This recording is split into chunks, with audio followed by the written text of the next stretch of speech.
Hello everyone. इस video में हम पढ़ेंगे क्लास 9th का chapter second the sound of music. तो ये जो है ना, ये वाला चैप्टर दो पार्ट में है। तो इस वाली वीडियो में हम पार्ट 1 देखेंगे और फिर नेक्स्ट वीडियो में हम इसका जो है पार्ट 2 देखेंगे। तो इसमें हमें स्टोरी बताई गई है Evelyn Glennie listens to sound without hearing it. तो एल्विन ग्लेनी की हमें इसमें स्टोरी बताई गई है। तो इसमें है कि rush hours crowds jostle for position on the underground train platform. Rush hours मतलब बहुत ही बिजी टाइम था और काफ़ी ज़्यादा वहाँ पे भीड़ लगी हुई थी। जॉसल का है पुश, रफली एक दूसरे को मतलब धक्का मुक्की टाइप की हो रही होती है, जैसे कि बस वगैरह आ रही होती है, उसमें सीट्स लेने के लिए लोग धक्का मुक्की कर रहे होते हैं। ऐसी ही एक पोजीशन वहाँ पे बनी हुई थी ट्रेन के प्लेटफॉर्म पे। A slight girl, looking younger than her 17 years, was nervous yet excited as she felt the vibration of the approaching train. तो एक गर्ल थी, 17 ईयर्स ओल्ड थी, बट लगती उससे छोटी थी। वो नर्वस सी, थोड़ी परेशान सी वहाँ पर खड़ी हुई थी। इतने में उसने जो वाइब्रेशंस होती है ना, वो फील करी कि ट्रेन जो है वो आने वाली है। अप्रोचिंग ट्रेन, आती हुई ट्रेन की उसने वाइब्रेशंस को फील किया। ये उसका पहला दिन था prestigious royal academy of music जो लंदन में है, उसके मतलब उसमें उसका एडमिशन लिया था उसने, सिलेक्शन हुआ था उसका वहाँ पर, और वहाँ जाने का उसका फर्स्ट डे था। And daunting enough for any teenager fresh from a Scottish farm. और काफ़ी डॉन्टिंग सा था, मतलब डराने वाला, थोड़ा डर सा लगता है ना नई जगह आप जब जा रहे होते हैं। तो इसी तरीके का डॉन्टिंग मतलब एक फियर सा था एक टीनेजर के लिए। 17 ईयर्स की थी वो। तो टीन, क्योंकि 7 में टीन आता है, तो वही 13 से लेकर 19 तक वाली जो एज होती है उसको टीन एज बोलते हैं। वो स्कॉटिश मतलब स्कॉटलैंड से थी और काफ़ी थोड़ा मतलब जैसे लंदन सिटी है, काफ़ी बड़ी, वर्ल्ड की one of the biggest cities है। स्कॉटिश एरिया जो था वो थोड़ा वहाँ से कंपैरेटिवली थोड़ा बैकवर्ड एरिया था, तो थोड़ा सा उनके मन में घबराहट थी। But this aspiring musician faced a bigger challenge than most. She was profoundly deaf. और मगर इनके सामने जो एस्पायरिंग म्यूजिशियन थी, एस्पायर का मतलब एक कोई पर्सन जो कुछ बनना चाहता है ना, तो उसको हम बोलते हैं, जैसे कि आप एस्पायरिंग इंजीनियर हो सकते हैं, एस्पायरिंग आर्टिस्ट हो सकते हैं, कुछ भी हो सकते हैं। जो आप बनना चाहते हैं तो उसके आगे एस्पायरिंग लगता है। तो उनके लिए एक काफ़ी बड़ा चैलेंज था। एक म्यूजिशियन वो बनना चाहती थी मगर वो डेफ थी, वो सुन नहीं सकती थी। तो ये काफ़ी बड़ा उनके सामने क्या था, चैलेंज था। अब उनकी स्टोरी है कि किस तरीके से क्या हुआ, डेफ कैसे हुई वो। Evelyn Glennie's loss of hearing had been gradual. तो जो लॉस ऑफ हियरिंग हुई थी उनकी, वो सुन नहीं पाती थी, वो ग्रेजुअल था, थोड़ा मतलब टाइम के साथ ऐसा होता गया था। Her mother remembers noticing something was wrong when the 8 year old Evelyn was waiting to play the piano. तो जब वो 11 ईयर्स की हो गई थी तब उनकी मदर ने ये बात नोटिस की थी कि इनके साथ, एवलिन के साथ कोई इशू है। क्योंकि जब वो पियानो बजाने बैठी हुई थी तो उनकी मदर ने उनका नाम बुलाया, एवलिन को पुकारा, मगर उनकी मतलब एवलिन ने कोई रिएक्शन नहीं दिया। फिर सडनली कि मतलब उनकी मदर को ये रियलाइज़ हुआ कि वो सुन नहीं सकती है उनकी बेटी। सेज एजबल ग्लेनी, उनकी मदर का नाम एजबल था एवलिन की। फिर कुछ टाइम तक तो जो है एवलिन छुपा पाई थी। कंसील करना का मतलब होता है छुपाना। कुछ टाइम तक तो एवलिन ने मैनेज कर लिया कि वो छुपा पाएँ कि वो जो है वो बहरी होती जा रही हैं, ग्रोइंग डेफनेस को अपने फ्रेंड्स से, टीचर्स से। मगर जब तक वो 11 ईयर्स की हुई तो उनकी जो मार्क्स थे स्कूल में वो डेटोरिएट हो गए, काफ़ी ज़्यादा कम आने लगे। और उनकी जो हेड मिस्ट्रेस थी, जो हेड मास्टर या हेड मिस्ट्रेस वगैरह होते हैं ना आपके स्कूल में, जो हेड होते हैं सारे टीचर्स के, उन्होंने एवलिन के पेरेंट्स से कहा कि किसी डॉक्टर से, स्पेशलिस्ट से वो जो है वो कंसल्ट करें और लेकर के जाएं। फिर उनको पता लगा कि जो उनका है ग्रेजुअल नर्व डैमेज हो रहा है और इस वजह से लॉस ऑफ हियरिंग उनको होने लगा है। फिर उनको एडवाइस दी गई उनके पेरेंट्स को एवलिन के कि जो एवलिन को एक ऐसे स्कूल में भेजा जाना चाहिए जो डेफ बच्चों के लिए है। मगर एवलिन ने जो है वो गिव अप नहीं किया और उन्होंने मतलब ये डिटरमाइन कर लिया था कि वो एक नॉर्मल लाइफ को लीड करेंगी, एक नॉर्मल ज़िंदगी जिएंगी और अपना जो इंटरेस्ट है म्यूज़िक में उसको ही वो परस्यू करेंगी।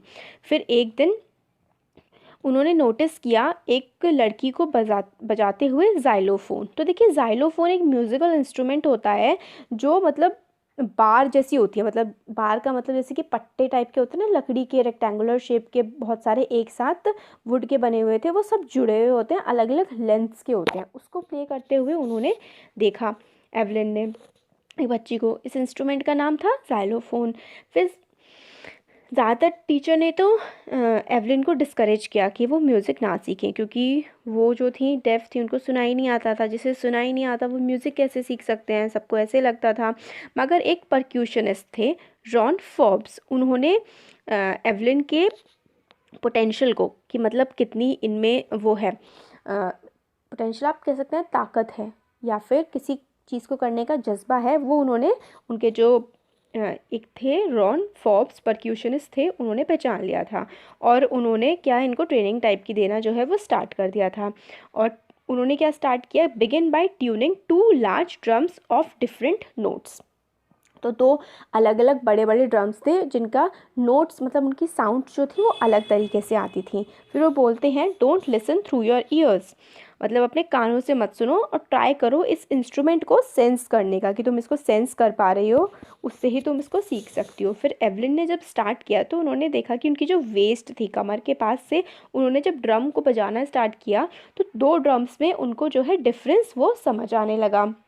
एक लोअर ड्रम और अपर ड्रम अपने मतलब बॉडी की हेल्प से उन्हें इंस्ट्रूमेंट्स की वॉइस का डिफरेंस जो है वो समझने लगी थी। फिर फोर्ब्स ने ये जो है एक्सरसाइज पूरी रिपीट उन्होंने करी एवलिन के साथ, और धीरे धीरे जो है डिफरेंट बॉडी पार्ट्स की हेल्प से एवलिन म्यूज़िक के इंस्ट्रूमेंट्स को समझने लगी थी। फिर वो कहती हैं कि मैंने इंस्ट्रूमेंट्स को सीखने के लिए अपना दिल और दिमाग जो है उसको खोला, माइंड और बॉडी को मैंने खोला, साउंड से वाइब्रेशन से मैं खुद को जोड़ने लगी, और रेस्ट क्या था, डिटर्मिनेशन, हार्ड वर्क जो मैंने इन सब चीज़ों को सीखने के लिए किया। अब इस पॉइंट से जब उन्होंने जो है ये परक्यूशनिस्ट रॉन फोर्ब्स से वो मिली थी और उन्होंने उन्हें सिखाना शुरू किया था, इस पॉइंट के बाद उन्होंने कभी दोबारा मुड़ के नहीं देखा। तो ये है she never look back from the point onwards, कभी उन्होंने दोबारा इस पॉइंट से पीछे मुड़ के नहीं देखा। उन्होंने पूरा यूनाइटेड किंगडम यूके जो है वो टूर किया एज अ यूथ, एक यूथ ऑर्केस्ट्रा, मतलब यंग लोगों का ऑर्केस्ट्रा था। ऑर्केस्ट्रा होता है कई सारे लोगों का ग्रुप ऑफ बैंड, तो उनके साथ उन्होंने ट्रैवल किया। और जब तक वो 16 ईयर की हुई तब तक जो म्यूज़िक था वही उनकी ज़िंदगी बन गई थी। उन्होंने ऑडिशन दिया था रॉयल अकेडमी ऑफ म्यूज़िक के लिए, और उसमें उन्होंने one of the highest mark in the history, उस अकेडमी की हिस्ट्री के सबसे one of the highest marks इन्होंने एवलिन ने स्कोर किए थे।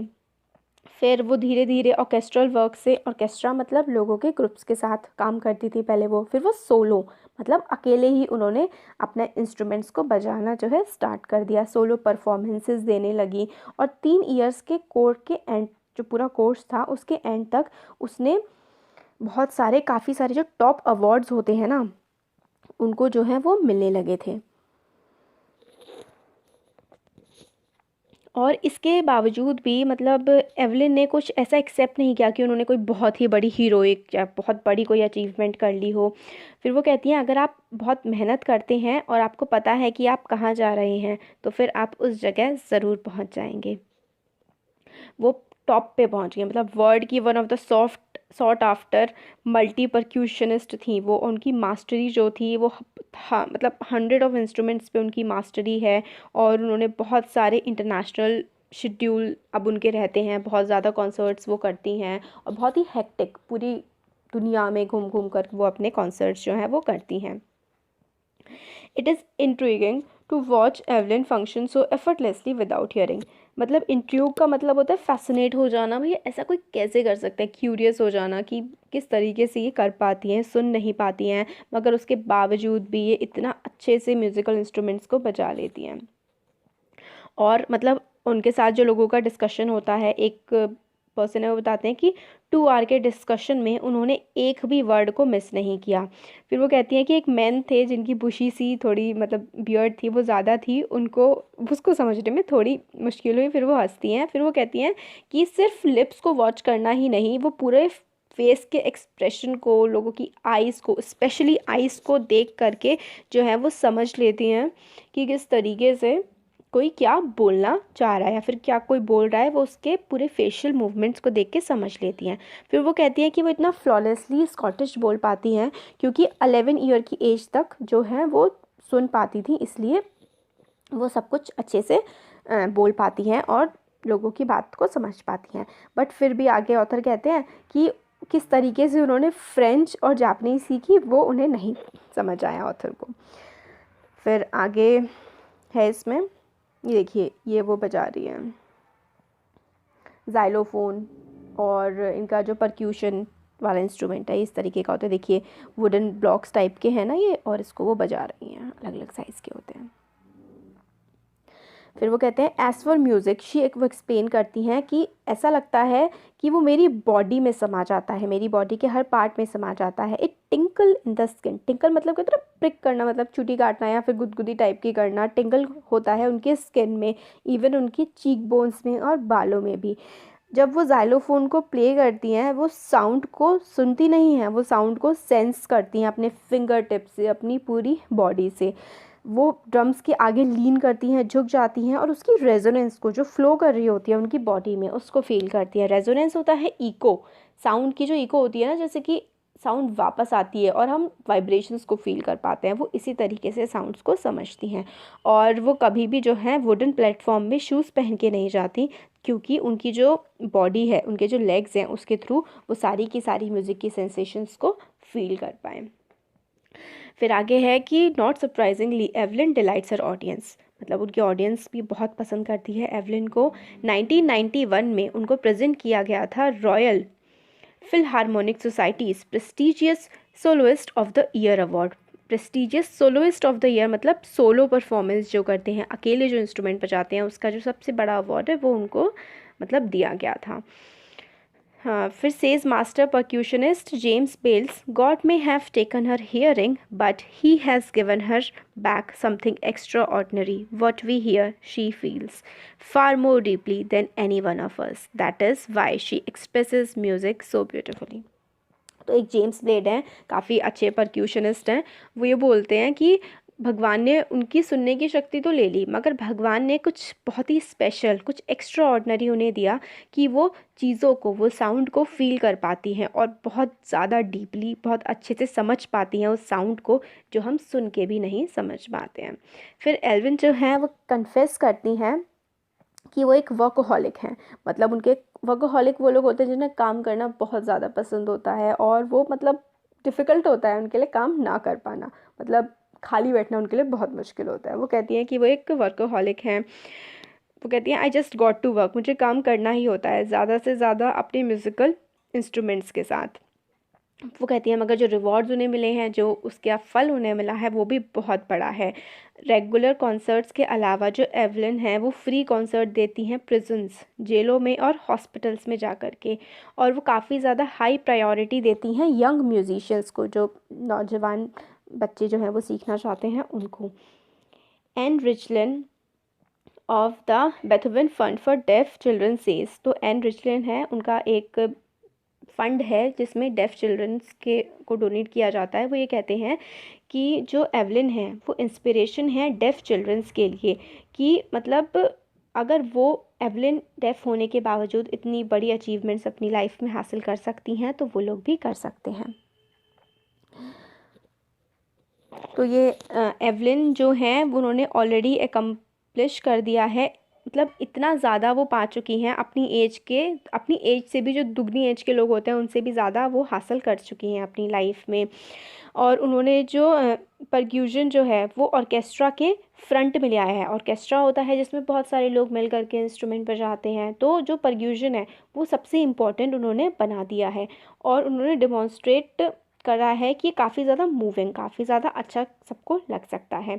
और उन्होंने इंस्पिरेशन दी है जो लोग हैंडीकैप्ड हैं, जिनको कोई इश्यूज़ है, मतलब जैसे कि बॉडी कोई पार्ट वर्क नहीं करता है, ऐसे लोगों को के लिए वो बहुत ही बड़ी इंस्पिरेशन है। वो कहती हैं if she can do it, लोगों को उन्हें देख के लगता है कि if she can do it I can, and not the least she has given enormous pleasure to millions.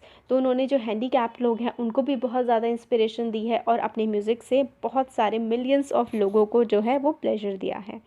तो ये हमारा चैप्टर हो गया है कंप्लीट। इसका फर्स्ट पार्ट हो गया है, म्यूज़िक वाला जो चैप्टर है ये the sound of music, part 1 इसका कंप्लीट हो गया है। अब इसका पार्ट 2 नेक्स्ट वीडियो में मैं बनाऊंगी। तो आपको कैसा लगा वीडियो कमेंट सेक्शन में कमेंट करके बता सकते हैं। अच्छा लगा तो वीडियो को लाइक करिए, चैनल को सब्सक्राइब करिए और अपने फ्रेंड्स के साथ भी शेयर करिएगा। Thank you.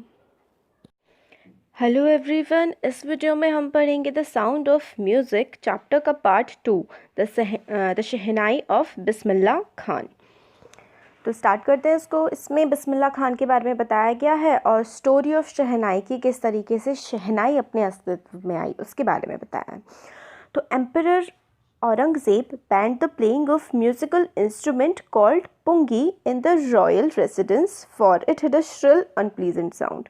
तो जो एम्परर औरंगज़ेब थे उन्होंने बैन कर दिया था जो पुंगी एक इंस्ट्रूमेंट हुआ करता था, म्यूज़िकल इंस्ट्रूमेंट, उसको बजाना मना कर दिया था रॉयल रेसिडेंस में, मतलब जो शाही दरबार था उसमें अब पुंगी जो है वो नहीं बजाया जा सकती थी क्योंकि उसकी श्रिल बहुत ही तीखी सी और अनप्लीजेंट, जो आवाज़ अच्छी नहीं लगती थी, इस टाइप की उसकी आवाज़ थी।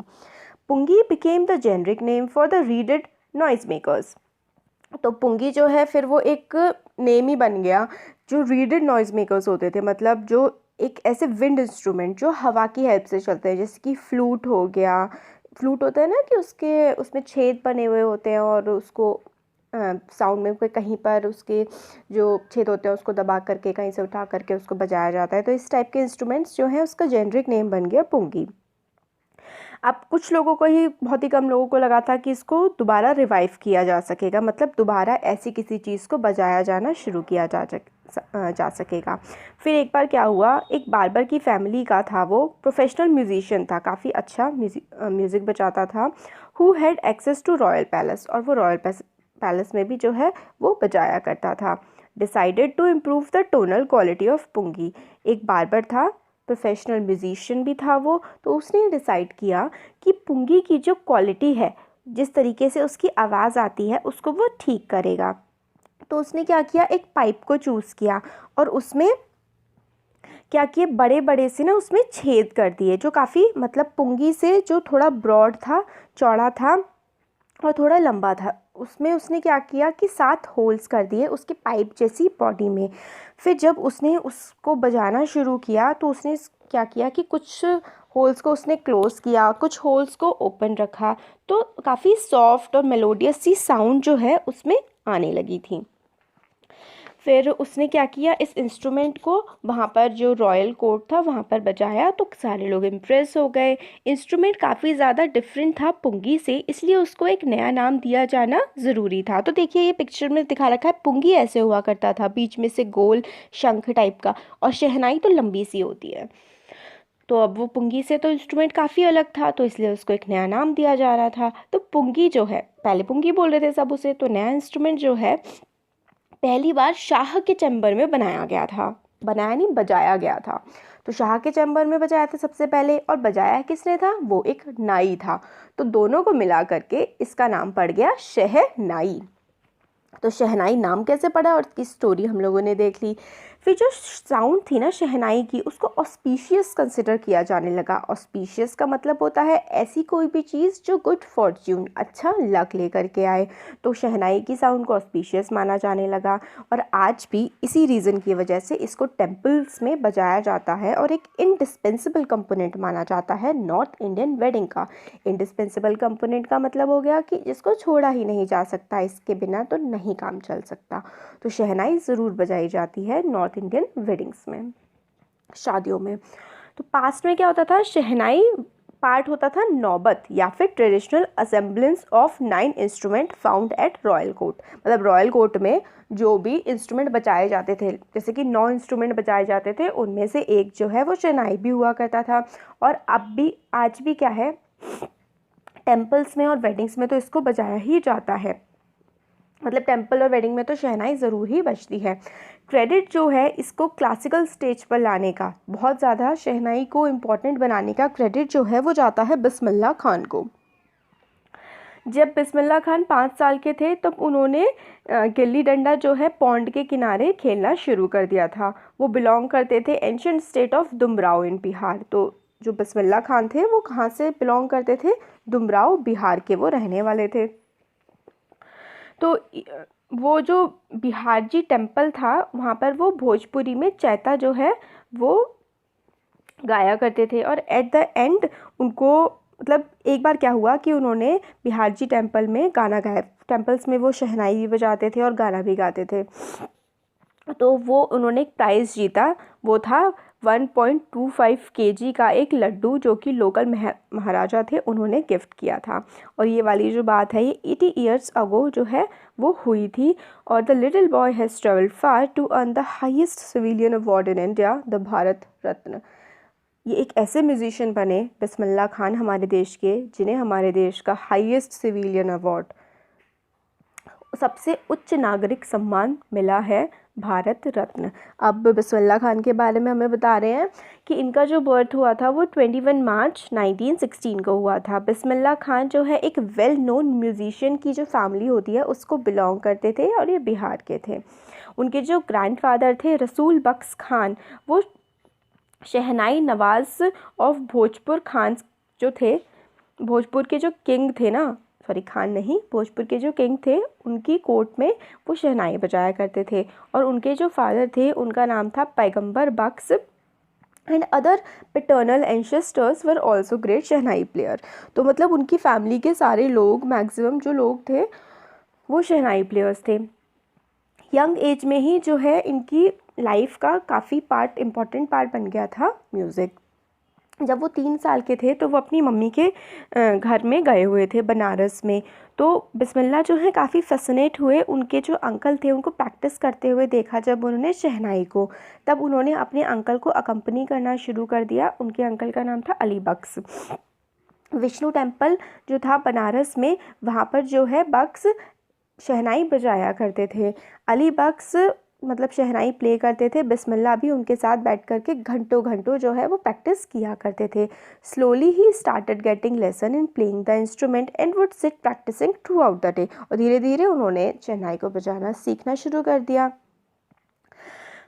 sorry, for years to come to temple of Balaji, Mangala Maiya and the banks of the Ganga became the young apprentice's favorite haunts where he could practice in solitude।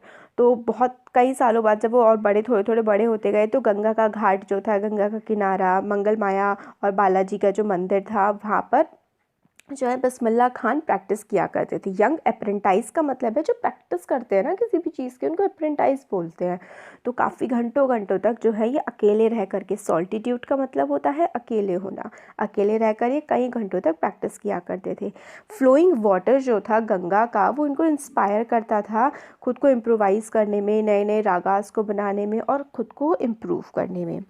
जब भी 14 साल के थे बिस्मिल्लाह खान, तो इन अपने एक अंकल के साथ ये इलाहाबाद म्यूज़िक कॉन्फ्रेंस में गए थे। और एट द एंड जब वो उनका पूरा हो गया था म्यूज़िक बजाना, उस्ताद फ़ियाज़ खान ने उनकी जो है पीठ थपथपाई थी और कहा था मेहनत करो और तुम इसमें बहुत अच्छा कर सकते हो। फिर जब ओपनिंग हुई ऑल इंडिया रेडियो की लखनऊ में 1938 में, तो बिस्मिल्लाह खान के लिए एक बड़ा ब्रेक साबित हुआ और ये काफ़ी ज़्यादा मतलब अफन हर्ड शहनाई प्लेयर बन गए थे रेडियो पे। तो रेडियो पे इनकी शहनाई को काफ़ी ज़्यादा सुना जाने लगा था। जब इंडिया को इंडिपेंडेंस मिली 15 अगस्त 1947 को, तो बिस्मिल्लाह खान पहले इंडियन बने जिन्होंने पूरे नेशन को ग्रीट किया अपनी शहनाई से। तो सबसे पहले शहनाई बिस्मिल्लाह खान ने ही बजाई थी हमारी आज़ादी के बाद।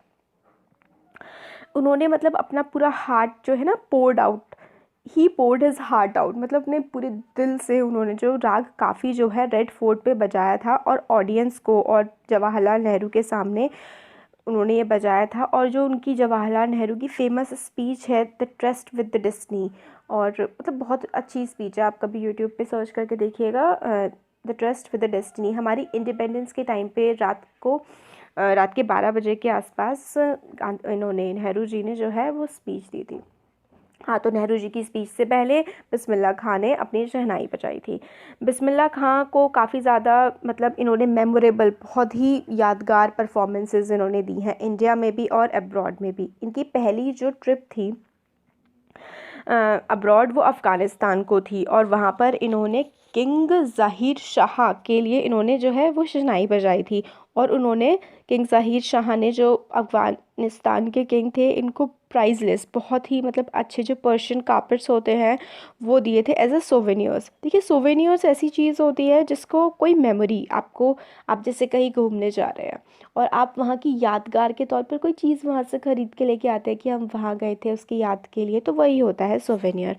तो उन्होंने अफ़गानिस्तान के किंग ने सोवेनियर के तौर पर उनको पर्शियन कारपेट्स गिफ्ट में दिए थे और वो काफ़ी ज़्यादा उनको मतलब पसंद आया था, वहाँ उनको भी और वहाँ के लोगों को भी। बिस्मिल्लाह खां का म्यूज़िक। फिल्म डायरेक्टर विजय भट्ट जो है वो काफ़ी ज़्यादा इम्प्रेस हो गए थे इनकी जो है उसको सुन करके शहनाई को, कि उन्होंने अपनी फिल्म का नाम ही रख दिया था गूंज उठी शहनाई। फिल्म काफ़ी बड़ी हिट हुई थी और बिस्मिल्लाह खां के कंपोजिशंस भी इसमें पड़े हुए थे। फिर दिल का खिलौना है टूट गया, ये मतलब जो था ना गाना नेशन वाइड चार्ट बस्टर रहा था, बहुत ज़्यादा पसंद किया गया था पूरे मतलब इंडिया में। बिस्मिल्लाह खां का जो वेंचर था वो मूवीज़ में काफ़ी कम रहा, 2-3 ही मूवीज़ में इन्होंने जो है वो वर्क किया था, जैसे विजय भट्ट की गूंज उठी शहनाई और विक्रम श्रीनिवासन की जो एक कन्नड़ वेंचर था, कन्नड़ मूवी थी सनादि आपन्ना। फिर वो कहते हैं कि बिस्मिल्लाह खां बताते हैं कि उन्हें जो आर्टिफिशियलिटी थी मतलब म्यूज़िक की मूवीज़ में वो उनको मतलब पसंद नहीं आती थी, इसलिए उन्होंने ज़्यादा वर्क नहीं किया मूवीज़ में। फिर अवार्ड्स और रिकॉग्निशंस जो थे वो तो मतलब इनके बहुत ही ज़्यादा इनको अवार्ड्स और रिकॉग्निशन मिले हुए हैं। ये इंडिया से मतलब काफ़ी ज़्यादा बाहर इनको पूरे वर्ल्ड में इनवाइट किया जाता था, पहले इंडियन थे जिनको इनवाइट किया गया था prestigious Lincoln centre hall in the United states of America, मतलब यूएस में इनको इनवाइट किया गया था शहनाई बजाने के लिए। इन्होंने बहुत सारे वर्ड्स के और भी इवेंट्स में पार्टिसिपेट किया, जैसे कि world exposition in Montreal, in the Cannes art festival, in Osaka trade fair. तो मतलब इंटरनेशनली भी ये काफ़ी ज़्यादा वेल नोन पर्सनालिटी थे। और तेहरान में तो एक ऑडिटोरियम ही इनके नाम पर रख दिया गया है, तहार मौसीक उस्ताद बिस्मिल्लाह खान, इनके नाम पे तेहरान में एक ऑडिटोरियम है। फिर नेशनल अवार्ड्स इनको देखिए हमने पहले ही देख लिया था कि इंडिया का highest civilian award Bharat Ratna तो इनको मिला ही हुआ है, बाकी इनको पद्मश्री, पद्म भूषण, पद्म विभूषण भी इनको दिए गए हैं। फिर 2001 में उस्ताद बिस्मिल्लाह खां को इंडिया का highest civilian award Bharat Ratna 2001 में इनको दिया गया। फिर with the coveted award resting on his chest and his eyes glinting with rare happiness, he said, मतलब coveted मतलब बहुत much desired और बहुत ही बड़ा जो अवार्ड इनको मिला था, उन्होंने अपने दिल पे लगता है ना कि पकड़े हुए और उनकी आंखों में इतनी ज़्यादा खुशी थी। वो ये कहते हैं मतलब उस टाइम पे उन्होंने ये कहा था कि अपने teach your children music that is Hindustan's richest tradition, even the west is now coming to learn our music, कि अपने बच्चों को आप म्यूज़िक सिखाइए, ये हिंदुस्तान की हमारे देश की बहुत ही मतलब सबसे अच्छी धरोहर है। आज तो वेस्ट के लोग भी इंडिया का म्यूज़िक सीखने के लिए इंडिया में आ रहे हैं। वो कहते हैं in spite of having travelled all over the world, पूरी दुनिया घूमने के बाद भी जब खान साहब से पूछा जाता है कि आपको मतलब क्या पसंद था, फिर वो मतलब यही कहते हैं कि वो फॉन्ड है, बहुत ज़्यादा दीवाने हैं बनारस और दुमराव के, वही उन्हें दुनिया की सबसे खूबसूरत जगहें लगती हैं। एक बार एक यूएस के स्टूडेंट ने उनसे कहा था कि वो उनके लिए एक इंस्टीट्यूट खोलना चाहते हैं यूएस में शहनाई सिखाने के लिए, और उस यूएस के स्टूडेंट ने ये भी प्रॉमिस कर दिया था कि वो बनारस को और दुमराव को उस पूरे जहाँ पे वो रहे हैं उस रीजन को रेप्लिकेट कर देंगे यूएस में। मगर खान साहब ने कहा कि क्या वो गंगा रिवर को भी ट्रांसपोर्ट कर देंगे यूएस में उनके लिए। फिर वो मतलब अपनी पूरी लाइफ को रिमेंबर करते हैं, वो कहते हैं सॉरी कि दैट इज़ वाई मतलब मैं अपनी किसी फॉरेन कंट्री में वो नहीं रह सकते, क्योंकि उनको सबसे अच्छी जगह तो गंगा का घाट और अपना दुमराव और बनारस वाला रीजन ही लगता है। जब वो मुंबई में होते हैं तो वो कहते थे कि वो बनारस के बारे में और गंगा के बारे में ही सोच पाते थे, और जब वो बनारस में होते थे तो वो यूनिक मत्था ऑफ दुमराव को मिस किया करते थे। फिर आगे वो बताते हैं मतलब कि उस्ताद बिस्मिल्लाह खां एक लास्ट में ऑथर कहते हैं कि एक परफेक्ट एग्जाम्पल है rich cultural heritage of India के, मतलब हमारे देश ने कितने अच्छे म्यूजिशियन दिए हैं उसका एक बहुत ही अच्छा एग्जाम्पल है। इन्होंने एक तो ये है कि एक डिवोट मुस्लिम थे, मतलब अपने धर्म को पूरी तरीके से मानने वाले, फिर भी जो है वो शहनाई एक मंदिर में, काशी विश्वनाथ टेम्पल में हर सुबह वो शहनाई बजाया करते थे। तो यूनिटी इन डाइवर्सिटी का भी हमारे देश का, rich cultural heritage of India के भी ये बहुत बड़े एक एग्जाम्पल है।